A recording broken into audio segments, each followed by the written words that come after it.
Veronica came out of the house recording everything on her phone. This is elder abuse. The lady is crazy and is harassing us. Miss, the public notary intervened. Stop recording immediately. This is an official legal proceeding, and you are not authorized to document it. Thomas took out more papers. I also have a formal complaint here for the theft of jewelry and valuables with a detailed list of all the missing items and their estimated values. We didn't steal anything, Megan yelled. Where are the pearl earrings that belonged to Mrs. Crawford's mother? The police officer asked. I don't know what earrings you're talking about. And the gold watch of Mrs. Crawford's late husband insured for $3,000? $3,000. Megan was silent. Her face turned red with shame. Furthermore, Thomas continued, we have evidence of falsifying medical documents to try to declare Mrs. Crawford mentally incompetent. This is a federal crime punishable by prison time. Medical documents? The officer asked. What kind of documents? I showed him the papers I had found. A fake report claiming I have senile dementia signed by a doctor who has never examined me, paid for with $50 to facilitate the theft of my property. The police officer reviewed the documents and frowned. This is very serious, ma'am, he said to Megan. You paid for a fake medical report? I didn't. We just wanted to help her. She's too old to manage so many properties. And that's why you decided to steal her house using fraudulent documents. Just then, Robert arrived, driving at full speed. He got out of the car with a look of total desperation. Surely, someone had told him about the police's arrival. What's going on here? He asked, almost out of breath. Your wife and her family are being legally evicted from your mother's property for illegal trespassing, Thomas explained to him. And you, Mr. Crawford, are being cited as an accomplice in a case of attempted asset fraud. Asset fraud. I showed him the documents. The property transfer papers you were going to sign to steal my house. Robert, the papers your wife had hidden in my secret closet. Robert turned pale. Mom, I can explain. There's nothing left to explain. You already made your decision. But I didn't want it to get to this. Didn't want it to get to what? To me defending myself. You hoped I would stay quiet while they stole my life's work. Megan approached Robert and whispered something in his ear. He shook his head. What is your wife telling you, Robert? I asked. She wants me to tell the police that you have mental problems, that you invent things. What? And what are you going to say? Robert looked me in the eyes for the first time in days. I saw the scared boy he had been, but I also saw the cowardly man he had become. I don't know what to say, Mom. Then don't say anything. Thomas took out the last documents. Mr. Robert Crawford, here is your official citation. You have 3 days to appear in family court to answer for the charges of complicity in attempted asset fraud against a senior citizen. Complicity. Your signature is on the property transfer request documents. Your name is on the request for your mother's mental incapacity. You authorized the fraudulent use of this property. You are legally responsible for all the damages. But I'm her son. She can't sue her own son. Mr. Crawford, the police officer said, the law makes no exceptions for kinship when it comes to fraud and theft. A crime is a crime, no matter who commits it. Megan's mother started to cry. This is unfair. We're family. Families don't sue each other. Families also don't steal from each other, I replied. But you decided to break that rule first. Thomas checked his watch. You have exactly 2 hours to collect your personal belongings and leave the property. Any item that belongs to Mrs. Crawford must stay here. The officer will supervise the process to ensure you don't take anything that doesn't belong to you. 2 hours. Veronica yelled. That's impossible. We have kids. We have luggage. You should have thought about that before invading someone else's property, the notary replied. Megan approached me with tears in her eyes. But they were no longer tears of sadness. They were tears of pure rage. You're going to pay for this, she screamed at me. You're going to pay dearly for humiliating us this way. Robert, say something. Defend your family. Robert looked at me with an expression I had never seen before. It wasn't love. It wasn't respect. It wasn't regret. It was resentment. Pure resentment. Mom, are you really going to go through with this? Robert, I've already gone through with it. You brought me here. But we're family. Family. I repeated the word slowly. Family invades houses. Family steals jewelry. Family fakes medical documents. Family humiliates its seniors in public. We just wanted. You wanted to rob me, and I want justice. Thomas closed his folder. Ladies and gentlemen, you have 2 hours. The clock has already started. I watched as Megan's entire family ran toward the house like desperate ants, grabbing their things, yelling at each other, and blaming one another for the disaster. But I stayed standing in my garden, watching the plan they had created to destroy me fall apart. Eleanor Crawford had counterattacked and won the first round. The 2 longest hours of my life passed like a family drama movie in fast motion. From the deck of my recovered house, I watched the invasion they had so carefully planned completely fall apart. Megan's mother was the first to break.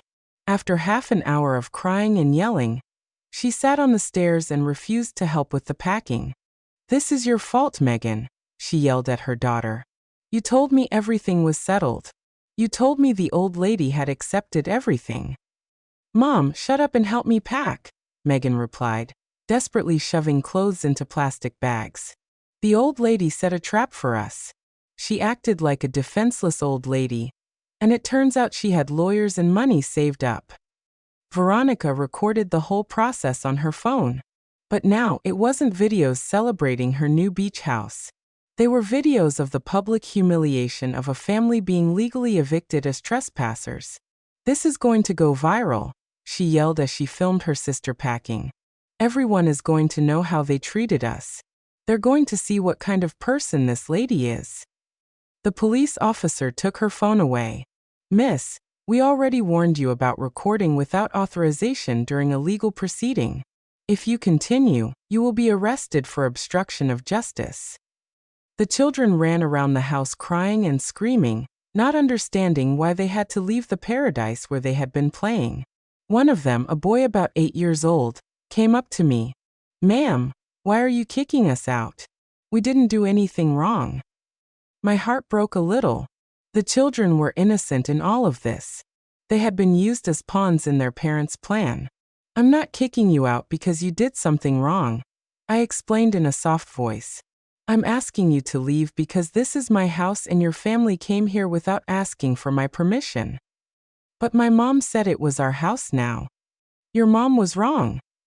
Megan overheard the conversation and approached furiously. "Don't talk to my kids. You have no right to confuse them even more." "I'm not confusing them. You confused them by bringing them to a house that wasn't yours. This house is ours. Robert is her son. Children inherit from their parents. Children inherit when their parents die, not when their parents are still alive and healthy. You're already old. What do you need so much property for at your age?" Thomas intervened. "Ma'am, every comment you make about my client's age is being documented as additional evidence of age discrimination and psychological abuse against a senior citizen." Megan immediately went quiet. Robert had been carrying suitcases to the cars in complete silence, avoiding my gaze. But when there were only 30 minutes left in the deadline, he finally approached me. "Mom, we need to talk." "There's nothing left to talk about, Robert." "Yes, there is. Look, I admit that things got out of control, but we can fix this. We can reach a family agreement without involving lawyers and police." "What kind of agreement?" "You keep the house, of course. We accept that it was a mistake to come without telling you. And in exchange, you drop all the lawsuits and the stolen jewelry. We'll return everything that was taken by mistake." "By mistake?" "Well, you know, in the confusion of moving, some things got mixed up." "Robert, do you really think I'm going to accept that stealing my mother's jewelry was a mistake?" "Mom, it wasn't stealing. It was a misunderstanding. And the fake medical report was also a misunderstanding. He was silent. And the request for property transfer due to mental incapacity was also a misunderstanding. He remained silent. And publicly humiliating me by calling me a parasite was also a misunderstanding. That wasn't me. That was Megan. But you were there. You saw me being humiliated by your wife in my own house. And you didn't say anything. I didn't know what to say. You knew exactly what to say, Robert. You knew you had to defend your mother, but you chose to stay silent so you wouldn't contradict your wife. Megan was stressed, Mom. She had her whole family here. The kids were restless, and that gave her the right to insult me on my own property. Robert became desperate. Okay, Megan behaved badly. I admit it. What else do you want me to say? I want you to tell me the truth. I want you to admit that you planned to steal my house using fake documents. I want you to admit that you betrayed me for money. I didn't betray you for money. I did it for my family. And what am I, Robert? Am I not your family? Yes, you're my family. But Megan and the kids are my primary responsibility now. So your primary responsibility now is to rob your mother. It wasn't robbing. It was securing the future of my children by destroying the present of the one who gave you life. Robert put his hands on his head in frustration. Mom, you don't understand. We have huge expenses. The kids need private schools, clothes, vacations. Megan's house needs repairs. I work day and night, but the money is never enough. And that's why you decided that I had to pay your bills with my life's work. You live alone in a small apartment. You don't need such a big beach house. It's a waste. There it was. The truth had finally come out. Robert hadn't betrayed me out of love for his family. He had betrayed me because he thought I didn't deserve what I had worked my whole life to get. A waste. I repeated the word slowly. Mom, I didn't mean it in a bad way. Are my 30 years of working day and night a waste? No. But is my discipline of saving every penny to build this house a waste? Mom, please. Is my sacrifice of raising you alone after becoming a widow a waste? That's enough, Robert exploded. It's always the same with you. Always reminding me of everything you sacrificed. Always making me feel guilty for having my own life. The silence that followed was absolute. Even Megan stopped packing to listen. There's the truth, I said with a calm that surprised me. You didn't betray me for money. You betrayed me because my sacrifices for you became a psychological burden you couldn't bear. I didn't say that. You didn't have to say it. You just screamed it. Robert stood there breathing heavily, his face red with shame and rage. Do you know what the saddest thing about all this is, son? I asked him. If you had asked me for help directly, I would have helped you. If you had told me you were having financial problems, we would have found a solution together. But you preferred to conspire behind my back, humiliate me publicly, and try to rob me using the law. Why, Robert? Why did you choose the cruelest path? Because I knew you would say no. How did you know if you never asked me? Because you've always been very attached to your money, very controlling with your life's work. Controlling? Robert, I paid for your college. I bought you your first car. I lent you the down payment for your house. I've helped you financially dozens of times in your adult life, but always with conditions, always reminding me that it was your money, that it was your sacrifice. I finally understood everything. Robert hadn't betrayed me out of greed. He had betrayed me out of pride. His male pride couldn't stand continuing to depend financially on his old mother. You know what, Robert? I finally said, you're right. I should have forced you to be more independent when you were younger. I should have let you solve your own problems instead of always rescuing you. But it's too late to change the past. And now you're going to have the opportunity to be completely independent, because from now on you're going to solve all your financial problems without my help. Thomas checked his watch. Folks, you have 10 minutes left. The final stampede was chaotic. Megan yelling orders, the kids crying, Robert carrying the last suitcases with a look of total defeat.